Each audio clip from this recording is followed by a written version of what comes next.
Dimanche soir, après une victoire éclatante de Newcastle contre Crystal Palace, la joie des supporters a rapidement laissé place à l'indignation. Joe Willock, le milieu de terrain talentueux de McPhee, a été la cible d'attaques racistes sur Instagram, suite à une occasion manquée lors des dernières minutes du match.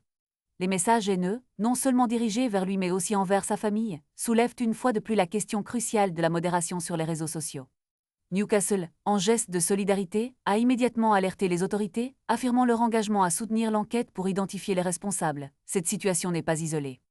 Willock a déjà été confronté à des abus similaires en février dernier, montrant que le racisme persiste dans le monde du sport et au-delà. Dans un communiqué, le club a exprimé son mécontentement face aux lacunes de Meta, la maison mère d'Instagram, et a demandé des actions plus strictes pour protéger les utilisateurs. Ils ont souligné que simplement supprimer du contenu ou appliquer des filtres ne suffit pas face à cette montée de la haine en ligne. Newcastle appelle à une action rapide de Meta pour permettre aux forces de l'ordre d'identifier les auteurs de ces messages inacceptables. Willock, quant à lui, a partagé les insultes qu'il a reçues sur sa propre story, un acte courageux qui met en lumière la réalité des athlètes confrontés à de tels abus.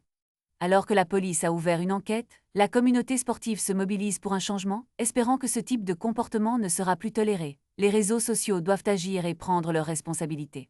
Ce n'est qu'ensemble, en dénonçant et en s'opposant à ces actes, que nous pourrons espérer un avenir où le racisme n'a pas sa place dans le sport ni dans nos sociétés.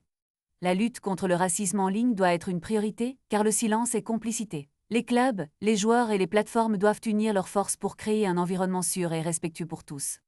La balle est maintenant dans le camp de Meta et des autres géants des réseaux sociaux. Que vont-ils faire pour protéger les victimes et punir les coupables ?